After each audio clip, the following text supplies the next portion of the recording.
2025 was the year of Ajax, and even if Sega won't return my calls, I'm still gonna go with that. Come on, I wanna see the statue too. I'll only take a small bite, I promise. Back in Jan dos Cinco, I made a vid going over 3 big things I wanted to hit in the year. A classic stage, Project 06, and a Wii game. We explored Mystic Cave, we projected a critical city, but a Wii game was left on the table. So we are gonna start 2026 off right, and remedy that situation with Sonic and the Secret Rings. We are coming up on the 20th anniversary of this game, and now you get to feel old, you little bastards. I skipped this one in 07 because I had just played 06 a year prior and wanted nothing to do with that blue rat. And now, when my back aches and my joints stiffen, I finally experience the game that makes you move your arms around a lot. Yay! But how am I moving them? Buckle up, 20-somethings, because I did it with original hardware.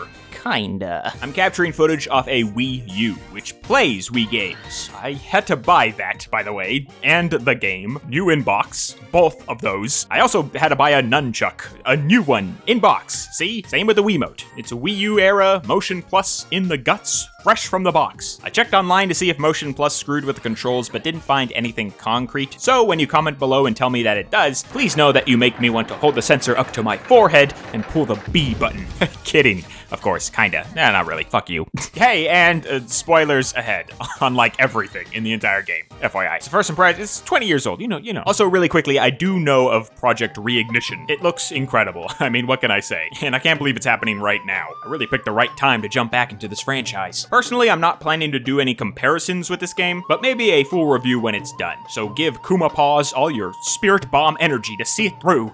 I believe in you! Alright, okay. I've been waiting all my life to experience these secret rings, so let's just get right into it with the gameplay. Okay, number 1, press the 2 button. That was a surprise. All these years I thought this thing was a nunchuck necessary. But no, you tilt this sucker sideways and steer the Sonic sedan. Narrow runways, directed spectacle, boosts of speed, kinda like Unleashed. Hey, I love that. With motion controls, not so much. See, it's awkward to calculate motion tilt correctly. I don't mean for the game, I mean for my eyes. I could never quite ascertain how much tilt was required for precise control. I understand it's just left and right, but how much left? How fast right? Measuring became difficult because Sonic slides into his positions. He doesn't really communicate tilts through his animations. The sliding is a great mirror for your moat when things are going fast and clean, but when you're bonking on walls and the camera is choosing its own shots, more visual direction from Sonic could be a godsend. Maybe if Sonic pointed at his incoming tilt with a hand gesture, or that splayed out 06 run, you know, we could navigate him easily in places like 2D, or whenever the camera is choosing to do whatever it wants. It's just a thought. But we are not trapped in Subway Surfer Oasis, my friends, because Sonic can interrupt auto-running with a foot brake and move backwards with a tilt. It's more than you think. Buttons to chest, which can feel a bit awkward if you're still gaming. This lets you rerun the track at your leisure, so you can still catch platforms that you missed. However, the backtracking is slow and intrusive to your flow. Thankfully, there are not many moments where you are forced to do this in the story. I mainly only remember like battle arenas. Also, the homing attack. It seemed to initiate in most positions, but the directed motion is punching fast in that neutral angle. Not my favorite. I do understand you're moving him forward to home, that makes sense, but this gesture removes the Wiimote from your natural position. It never felt good to shove the steering wheel away from myself. Keeping all motion movements to just the Y-axis could have made things much smoother, which, like I said, still kinda works if you play at a tilted angle. It was nice to see the reticule birthed before my eyes, but other than that, the motion controls were my biggest hurdle here. I think to perfect Sonic games, you need to trust a lot of their systems to not fail you. And let's be honest, they constantly do in many games. Secret Rings is no outlier. This was just a step too far because I couldn't figure out how I was motioning wrong. A visual indicator demonstrating the movements could have aided tremendously, sort of like the diagrams you get before Mario Party games. And we know they have those diagrams because there is a large minigame collection strapped onto this thing. I'm not gonna go over it, but I'm surprised it's never brought up. It feels like a Shuffle successor. And everyone loved Sonic Shuffle. Remember those little fairy fucks? Oh my god, last last thing I totally forgot, but the camera. Sometimes great, sometimes evil. And don't worry, I'll initiate the hypocrite alarm myself, because this is a camera position very similar to Unleashed, which I adore. However, Unleashed has the quick step button, a single button press that flings you right or left. Secret Rings has a quick step too, but it just slides you smoother. As you play through Unleashed and recognize the 3-lane pattern everywhere, the quick step becomes a very handy tool to dodge surprise obstacles. But Secret Rings is still tied to the motion control slide, which was really hard to yank to the side in these split-second moments, brought on by the close camera. But also, adding a quick step button effectively kills the motion tilting this game is known for, so I think the solution sadly lies in pulling the camera back, or just not being so evil with the obstacles. Now, I know a lot of stickiness with the controls gets remedied with the skills, so let's chat about that, because it is quite the concept. RPG mechanics in a Sonic game. We see it a lot today, but it is fun to inspect so early on. And my complaints are what you've undoubtedly heard already. Skill-less, too cluttered, tighter gameplay locked behind progression, slow experience gain. I finished the story around level 30, maybe? With the cap being at 99, I was just beginning to see the smooth skills. The loadout system also felt at odds with the get-up-and-go style of the game. Our menu screen is littered with missions, these short bite-sized chunks that appropriately have us attempting different skill sets. That's good. But reorganizing them per mission was tedious, even with the 3 extra slots. It's hard to assume your combat ring will aid you on every combat challenge, so you always gotta go in there and reshuffle things. The skill system was a welcome surprise. It pairs well with this type of arcadey playstyle. It just needs better management to keep with the speed of the game, something they thankfully streamlined in future titles. But I will say that arcadey style structure is the perfect box to put this game in. Without a doubt, this is the most insert coin ass Sonic game I've ever played. If you know your history, then this is no surprise. Sega dealt heavily in the arcade business back in the day, slinging out cabinets and layering multi-storied game palaces in the heart of Akihabara. That's gone, by the way. They tore it down last year. And I've been to that one, in real life too. I filmed it and everything. It was incredible. And then I bought porn! But anyways, the controls felt built around short stints of gameplay, so I couldn't help but imagine a thick plastic Wiimote sticking out of a cabinet with flashing lights, you know? Even the fly-throughs on the select screen look like they're 1 frame off from a 3-letter leaderboard. All hail Dr. Ass, the champion of the Bone Dome. That's not in the game, I'm just reading off the magazine I bought from the porn store. But enough with the motion control moaning. Oh, that's also in here. It's a storybook game, ain't it? So let's check in on the story. Secret rings, buddy. You'll run into them every game. My wife left me last year. I love this backdrop. Folk tales are ripe for Sonic's involvement. He's been all over the place already. Dropping him into the world of the Arabian Nights felt like any other adventure. Now, I've never read 1001 Nights, but let's use that as a positive because I had no trouble following along with the plot or immersing myself into the world. Eraserjin is erasing the story, and you gotta collect some secret rings. 7 of them. For years, I've wondered what the setup was for these storybook games. A Tails invention gone wrong? Chaos power leeching an ancient tome? Nope. Shara literally kicks Sonic off the couch and sucks him into the nightmare world. The Nightmare world, I don't know. That's your buddy, by the way, Shara. Voiced by Blaze, I was wondering who that was. She's fine. You spend most of the time with her and learn very little. When the two talk, it's mainly about the plot and rarely about Shara herself. I loved her inclusion within the levels when she's screaming like she's on a roller coaster. You know, teasing Sonic, telling him to be careful, admiring the scenery. Shara gets more colorful lines during gameplay. She just never made much of an impact on me. I honestly kinda dug Eraser more. He's arrogant and smug, which are delicious aspects that go toe-to-toe with Sonic's carefree confidence. Both characters seem to be enjoying their rivalry. I could hear him smiling in a lot of his line deliveries, but then he goes full power god and mwaha-has as you'd expect. Wrapping up the story, I was not surprised why these two have stayed in the book and failed to move on. They fit their story and not much else. But it's not all genie, a lot of it is the rings, more so than the actual world of the Arabian Nights. Occasionally, you play with the folklore, riding roofs and meeting King Solomon. I don't know if it's rooks or roofs, but Sonic says roofs, and he's right about everything. Clearly. But a lot of the story is those damn rings. They carry with them an emotion, which Sonic states on every pickup. Now, this could have been interesting. I know we're not supposed to introspect the blue blur himself, but I thought this could be a very clever way to force Sonic to speak on his emotions. When he holds that purple ring, he can't help but talk about his fears. Or maybe with the red, his mask slips and he accidentally says something harsher than usual. They do this for like a sentence or two when he goes full dark spine, which dope as hell, by the way. But otherwise, he merely defines each Fruit Loop and tweens out of the frame. Last thing I want to comment on is our character cameos. More like Team Sonic and the Secret Rings. Yeah, you guys ready for my wife story now? This was delightful. Tails is Alibaba, Knuckles is Sinbad, new personas that let them act as different characters. Kinda. Tails is still the exposition machine, you don't get much from him. But Knuckles was acting a bit like Sonic in his Sinbad persona, and that was a great twist. Knuckles is famous in this world. How does Sonic feel about being second place in the cool competition?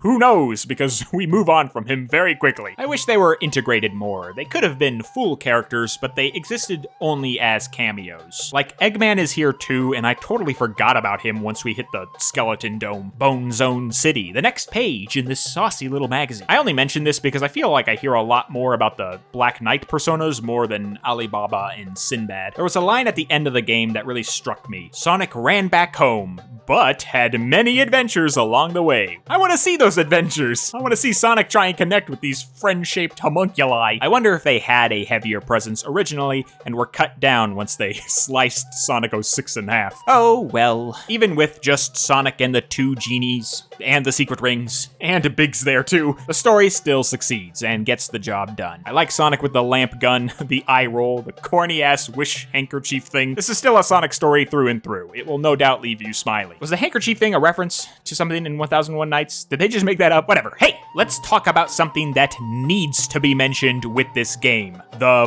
music! No such thing as an arrow through who dreams. Boy, I got tired of hearing that line. I'm genuinely surprised how little I've heard of this OST. All I knew beforehand was the main theme, but each level has a vocal track, and they are frantic hard rock anthems. But I did clue into an interesting quirk, that the songs become more somber as the story progressed. Like Levitated Ruins has that piano, and nearly every stage after incorporates some sort of orchestral piece. Even as early as Evil Foundry, something about that guitar solo seems wistful.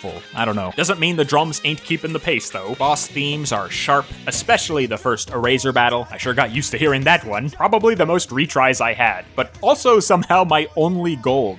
I don't know either. Beyond the hard rock shredding that we know and love, I want to praise the general music too. The instruments and tunes help transport us into the world of the Arabian Nights, do they not? And Sonic Team put in the work. That main menu anthem is very aggressive and magical. Just as I was recovering from my Press 2 shock, I was thrust into the thrill of adventure. The music during the cutscenes also matched the setting flawlessly. I looked up the artist, and apparently Sega brought in a group of Japanese musicians who studied in Tunisia. I'm not going to attempt their name, but I'll throw it up on screen. Huge props to them and that choice, because the backing tracks to all these cutscenes were fantastic, and they helped put a lot of that emotion into this story. In fact, let's talk more about the cutscenes, the art, and the overall style. Most Sonic games survive because of it, and Secret Rings is no exception. Fonts, menus, sound effects, overall presentation. For being what was supposed to be one of many storybook adventures, it slots into its own style magnificently. I knew ahead of time that the cutscenes were these little motion comics, and beyond a cost-saving measure, they felt very appropriate. I mean, it's a storybook, right? Each cinematic was like flipping through the pages of an ancient novella. The art style in these was excellent too. Sonic is so expressive during an era where I always imagined him to be stoic and heroic. The visible paint strokes gave this game its own spirit, its own soul. Like, there is clearly a Secret Rings art style in my brain now, and I'd call that a style success for sure. Now, as for the designs of the characters, I think they inhabited too much of their own style. Like Elise before her, Shara does not feel like a Sonic character, she feels plucked from a different story entirely. Which is the point, right? We're entering a new world. But as I said previously, the presentation of the cutscenes comes off as very pulpy, a clear pastiche with moving panels and brushstrokes. Sorry, I'm hitting you with a P so much. And both Shara and Eraser were far more lifelike than they needed to be. Truthfully, I always mixed Shara up with a Black Knight sidekick. They're both pink-haired humans. I was curious to see the concept art of these guys, and IMO, they nailed them on the first pass. These designs look like they could invade Station Square, or even the current world of Sonic. Recently, the Sonic Channel press website made artwork that redesigned Elise of 06, And their artist Yui Karasono even did the same with Shara, which kind of proves to me that these uncanny humans can be remodeled to stand tall next to the likes of Eggman and Maria. Regardless, I was still suckered in by the Secret Ring's charm, no doubt. A Sonic game has good style. What a surprise. But hey, back to the gamey game of this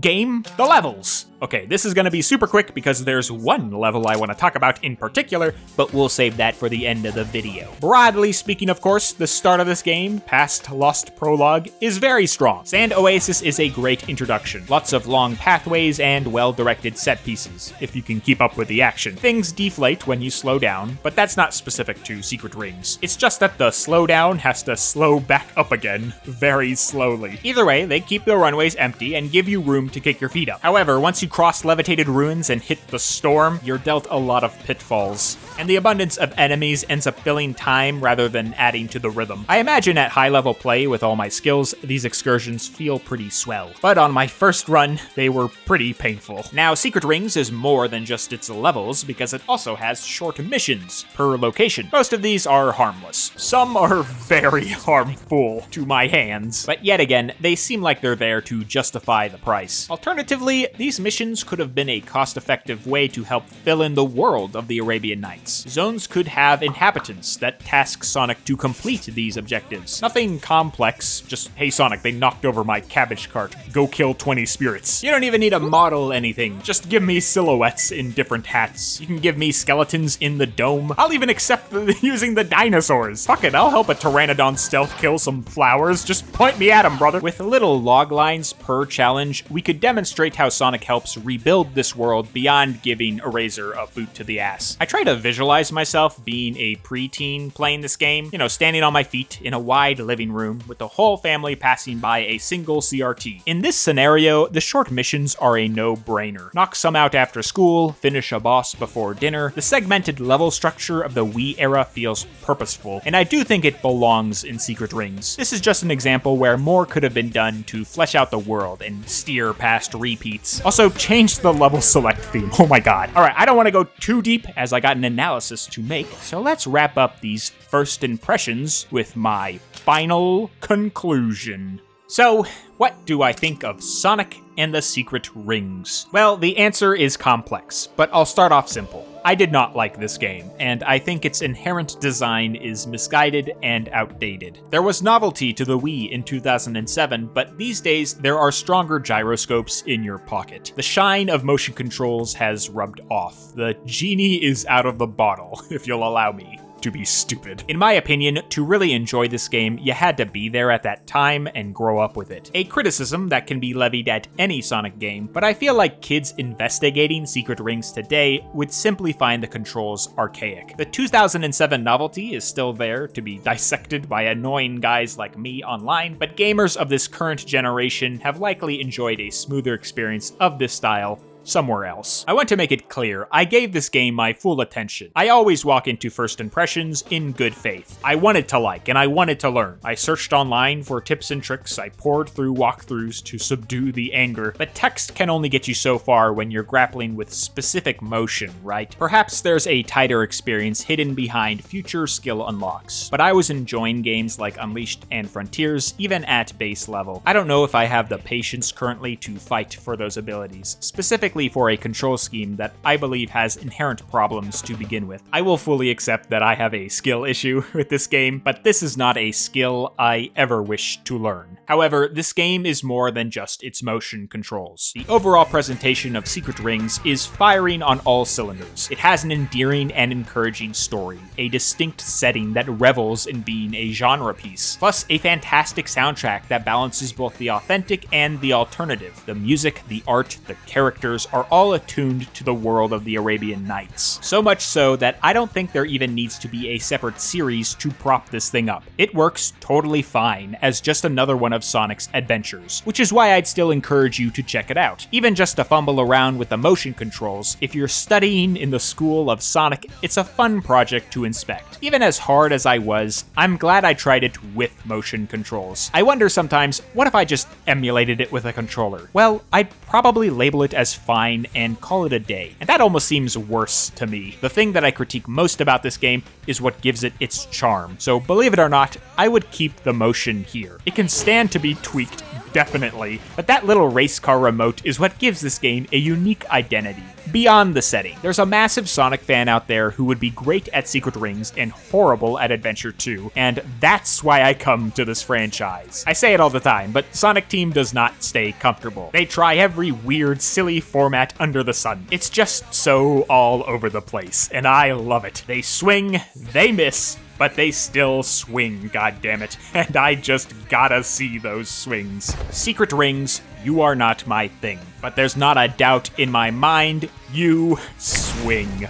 Now, it wasn't all doom and gloom. I did have a lot of fun in some areas, in some levels, and I got to thinking, which one would I want to analyze? Sand Oasis is a hell of a starter. Pirate Storm is abundant with spectacle, and Night Palace has a flair for the dramatic, doesn't it? But no, something else caught my eye. Something so crazy, so wild, that even with all my gripes, I kept smiling all the way through. This is an environment I always wanted Sonic to race through as a child, and for some reason, they stuck it in the world of the Arabian Nights, because we, my friends, are venturing into the wicked wild of Dinosaur Jungle. Stay tuned and continue staying your tune as it's time for Adam to yap in the outro. What are your thoughts on Sonic and the Secret Rings? Oh, that was my mouse wheel, sorry. Even if I was hard on this game, I'd love to know why you love it specifically. For any reason. I don't need justifications, just emotions. Let your heart out. Let the speed mend it. Make believe. Reborn. I'll stop now. Characters, music, erasers, big-ass straight razor, tell me your thoughts. Let's chat. And hey, on the other side, if you hate this game, let me know why as well. Maybe we agree on some stuff. Also, hi, hello again. Welcome to 2026. Are we still alive? Are we still hanging in there? If things are hard, don't worry. I hope to keep you busy. We're gonna stick with some shorter episodes for a bit so I can get more of these out to you. There's a lot I'm dying to tackle. Dinosaur Jungle is up next, and I'm beyond excited for that. Finally, my dino love is coming to fruition. Oh boy. I think I'll just inspect the full track and save the side missions for another time. Only because I don't have anything positive to say about them. But the level itself, well, this man can yap about dinos. Yes, he can. Anyone else love dinosaurs? Who the hell doesn't love dinosaurs? They're awesome. I'm a gross, decrepit adult, and I love dinosaurs. They're sick. Anyways, thanks for being patient with me over the break. Hope you had a good one, and I hope you enjoyed this vid. Give it a like if you did. Drop a comment if you didn't. No, don't do that. You'll just hurt my feelings. But still subscribe, because, you know, Dinosaur Jungle. Also the bell, too. I forgot about all this crap. I'm leaving. I got T-Rexes to inspect. Don't move. They can't see us if we don't move. I promise I'll keep the JP reps to a minimum. Okay, whatever. See you later. Let the speed mend it. Make believe reborn. And bye-bye. And welcome to Dinosaur Jungle. Woo!